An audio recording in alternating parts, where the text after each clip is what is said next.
জয় গুরু। আমার যুগবতার পরম প্রমময় শ্রী ঠাকুর অনুকূলচন্দ্র শ্রী চরণে প্রণাম।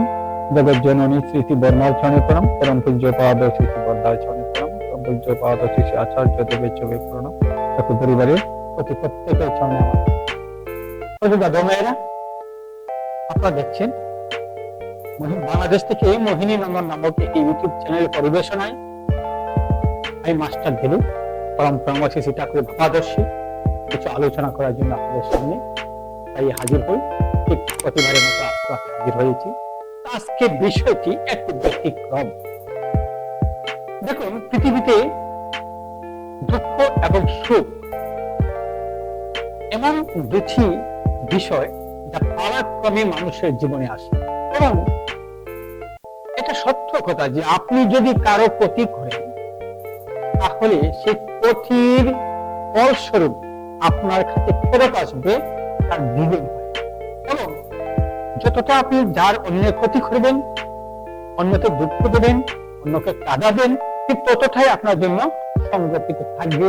আমাদের তো যাই হোক, আজকে সেই বিষয়টা নিয়ে আপনাদের সাথে মজার একটা বিষয় আলোচনা করছি এবং বাস্তব। আজকে মূল বিষয়টা হচ্ছে শ্রীকৃষ্ণ জন্মের আগে শ্রীকৃষ্ণের জন্মের মা দেবকী এবং বাসুদেব পিতা বাসুদেবকে কংস কারাগারে বন্দী করে রেখেছিলেন।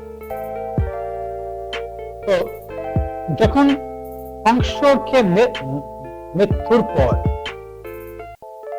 শ্রীকৃষ্ণ তার মা বা জগৎ জননী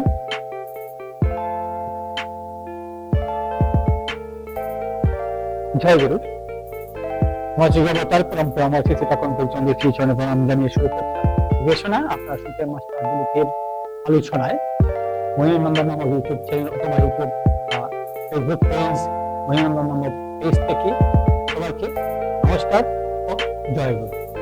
তবে দাদা মেয়েরা, পৃথিবীতে এমনই একটা চক্র, আপনি অন্যকে যতটুকু কষ্ট দেবেন, যতটুকু কাঁদাবেন, যতটুকু ক্ষতি করবেন, ঠিক ততটাই আপনার জন্য সংরক্ষিত থাকবে। পরম দয়াল সৃষ্টিকর্তা সবার জন্য সমান নিয়ম করে দিয়ে গেছে। আজকে আপনাদের সাথে এমন একটা গুরুত্বপূর্ণ বিষয় নিয়ে আলোচনা করছি যা জানলে আপনি থমকে যাবেন।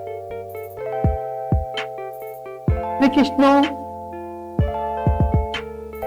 স্বয়ং অবতার, স্বয়ং ভগবান, স্বয়ং নারায়ণ, স্বয়ং বিষ্ণু, আমরা যা কিছু বলি শ্রীকৃষ্ণকে, কিন্তু হওয়া সত্ত্বেও তার ভগবানী মা দেবকী আর পিতা বাসুদেব কেন 14টি বছর কারাগারে ছিলেন? তিনি শ্রীকৃষ্ণ কেন তার বাবা মাকে উদ্ধার করতে পারলেন না? কংসকে মেরে 14 বছর পর মেরে তারপর বাবা মাকে উদ্ধার করতে হলো। এই বিষয়টা নিয়ে আজকে আপনার সামনে আলোচনা করতে যাচ্ছি। আমার হিন্দু ধর্মের শাস্ত্র অনুযায়ী, বেদ অনুযায়ী যে কথাগুলো রয়েছে সেগুলো আপনাদের সাথে আজ আমি শেয়ার করতে যাচ্ছি। দাদা ভাইয়েরা, কংসকে আপনারা সবাই জানেন, সেই বিষয়টা আমি বলছি না। আমরা জানি কংস ভগবানকে শুনেছিল যে হে কংস, তোকে যে বদিবে, মানে না, সে শুনেছিল যে তার বোনের 8ম গর্ভের সন্তান কংসকে বধ করিবে। তা শুনেই কংস তার বোন দেবকী এবং তার ভগ্নিপতি বাসুদেবকে কারাগারে বন্দী করে রেখেছিল এবং এর প্রতিবাদ করেছিল বলে তার পিতা উগ্রসেন এবং মাকেও তিনি কারাগারে বন্দী করে রেখেছিলেন। যাই হোক, একের পর তারপর একের পর এক দেবকী যতজন সন্তান হয়েছে সব সন্তানটি মেরে ফেলেছিল এবং শ্রীকৃষ্ণ মানে 8ম দেবের সন্তান যখন ভূমিষ্ঠ হবে তার আগে স্বয়ং ভগবান তিনি আবির্ভূত দেবকীর মধ্যে পুত্ররূপে জন্মগ্রহণ করলেন। এবং সেটা আপনারা সবাই জানেন, বিভিন্ন সিস্টেমে কংসের হাত থেকে মুক্তি পাওয়ার জন্য বা কংসের হাত থেকে নিজেকে রক্ষা করার জন্য, কিংবা বলতে পারেন কংসকে উদ্ধার করার জন্যই তিনি জাস্ট একটা লীলা করেছেন। বাসুদেবের মাধ্যমে তিনি এই মথুরা কারাগার থেকে গোকুলে চলে গিয়েছিলেন। গোকুলের মা যশোদার কাছে কৃষ্ণকে রেখে, মানে বালক কৃষ্ণকে রেখে, সেদিন যশোদার গর্ভে যে মেয়ে জন্ম হয়েছিল রোহিণী, এই মেয়েকে নিয়ে এসেছিল। আর কংস অষ্টম দেবের সন্তান মেয়ে মনে করে তাকে বধ করেছে, এবং যখন সেই মেয়েটিকে বধ করেছিল, সেই মেয়েটি যাবার সময় যখন তাকে তো বধ করতে পারেনি, মূলত তিনি ছিলেন যোগমায়া। যখন হাত তুলে দিয়ে চেষ্টা করলেন যোগমায়াকে বধ করার জন্য, তখন যোগমায়া হাত ফেলে গিয়ে বলেছে, অরে কংস, তোকে যে বেঁধে দিয়ে গোকুলে বাড়িতে, অর্থাৎ গোকুলে সে বাড়িতে। কংস তা শুনে অনেক ভয় ভীতি পেয়েছিল। তারপরে একের পর এক চেষ্টা করেছে সেই গোকুলের কৃষ্ণকে ধ্বংস নষ্ট করে দেওয়ার জন্য, মৃত্যু ঘটানোর জন্য। যে অনেক অসুরকে, অনেক রাক্ষসকে অনেক চেষ্টা করেছে, অনেক ভাবে, কিন্তু তাকে মারতে পারেনি। পরবর্তী 14টি বছর পরে কংসকে বধ করেছেন শ্রীকৃষ্ণ বলরাম তার দুরাই মিলে। যাই হোক, শ্রীকৃষ্ণ বলরাম যখন কংসকে বধ করে ফেললেন, প্রথমেই তারা আসলেন কংসের কারাগারে থাকা তার মা জননী, তার গর্ভধারণী মা, এবং পিতা বাসুদেবকে উদ্ধার করার জন্য। যখন মা দেবকীকে শৃঙ্খল মুক্ত করতে গেলেন, দেবকী বলেন, থামো কৃষ্ণ, তুমি যদি আমার শৃঙ্খল মুক্ত করতে চাও, আমাদের তোমার পিতা এবং তোমার মায়ের আমার কিছু প্রশ্ন আছে, সেই প্রশ্নগুলোর উত্তর দিতে হবে। শ্রীকৃষ্ণ সেদিন হেসে হেসে বলেছেন, বলুন মা, কি প্রশ্ন আপনার? এবং দেবকী বলেছিলেন, আমি জানি তুমি কে, তুমি স্বয়ং বিষ্ণু, তুমি আমার গর্ভে জন্মগ্রহণ করেছিলে, সেটা আমি জানি। তুমি জন্মের আগে আমাকে বলেছিলে আমি আসছি তোমার গর্ভে কংসকে বধ করার জন্য।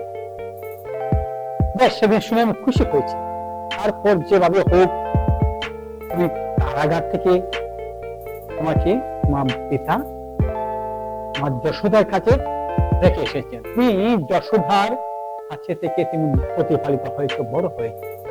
এদিকে আমি মা হয়ে, গর্ভধারণের মা হয়ে কত কেঁদেছি, মুখের ধূপ নিয়ে কত ভার তোমার কথা তাকিয়েছি, তোমাকে ডেকেছি। মা হওয়ার কি যন্ত্রণা আমি গর্ভ ধারণ করা সত্ত্বেও আমার মা ডাক শুনতে পারি। 14টি বছর তুমি আমাকে কাঁদিয়েছ। কেন কাঁদিয়েছ? তুমি ইচ্ছে করলেই কংসকে আগে বধ করে বাবা মাকে উদ্ধার করতে পারতে। কেন তুমি আমাকে কষ্ট দিয়েছো 14টি বছর? কেন আমাকে মা ডাক শোনা থেকে বঞ্চিত করেছো?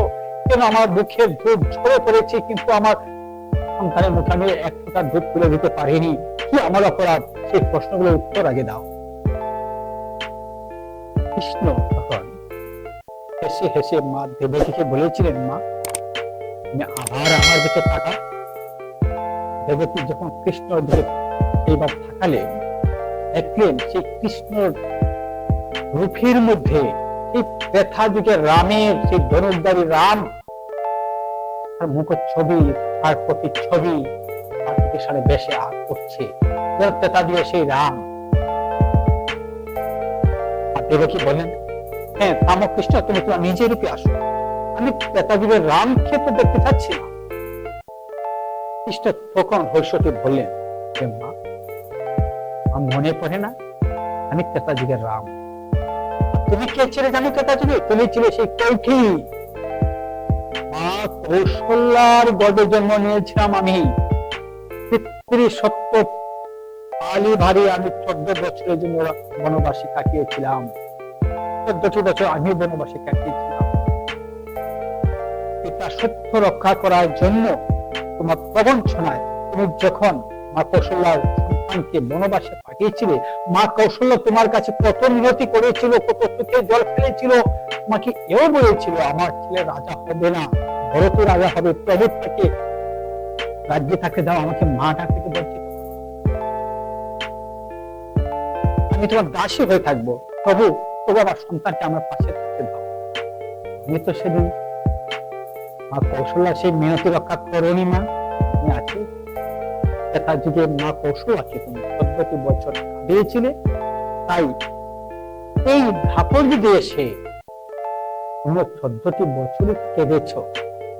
এটি তো মা যে যা করে আর কিন্তু তাই সংরক্ষিত থাকে। তুমি কৌশল্যাকে কাটিয়েছিলে ত্রেতা যুগে, আর তুমি দেবকী হয়ে এই যুগে এসে 14টি বছর কেঁদেছ। আর মা কৌশল্যা হচ্ছেন সেই আমার যশোদা। 14টি বছরের আর যে শূন্যতা ছিল, যে অভাব ছিল, এই জন্যে তিনি আমাকে গর্ভে ধারণ না করেও ও আনন্দে তিনি ভেবেছিলেন যে দর্শক, আমার আজকে আলোচনা মূল বিষয়বস্তু ছিল তাই।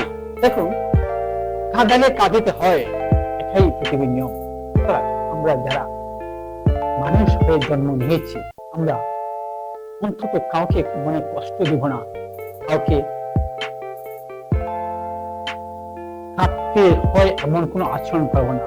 আমার পরম প্রেমময় শিশু ঠাকুর বলে দিয়েছে, কাউকে যদি বলিস কিছু সংশোধনের তরে গোপনে তাকে বুঝিয়ে বলিস সমবেদনা পড়ে। আমি কাউকে কাঁদাবো না, আর যদি সংশোধনের জন্য কিছু বলার প্রয়োজন হয়, সংশোধনের জন্য বলবো। কাঁদিয়ে তাকে কষ্ট দিয়ে তাও মান সম্মানের ক্ষতি হয় এমন কোন সিচুয়েশন আমি তৈরি করবো না, তাহলে সেই সিচুয়েশনটা কিন্তু আমার জন্য থাকবে। এখন এ ব্যাপারে আরো অনেক অনেক কথা বলে গেছে। আমি আজকে বিষয়টা দীর্ঘায়িত করছি না, ভিডিওটা বেশি লম্বা হয়ে যাবে। আমি এখানে শেষ করছি। ভালো লাগে ভিডিওটা শেয়ার করবেন, লাইক কমেন্ট করে জানাবেন।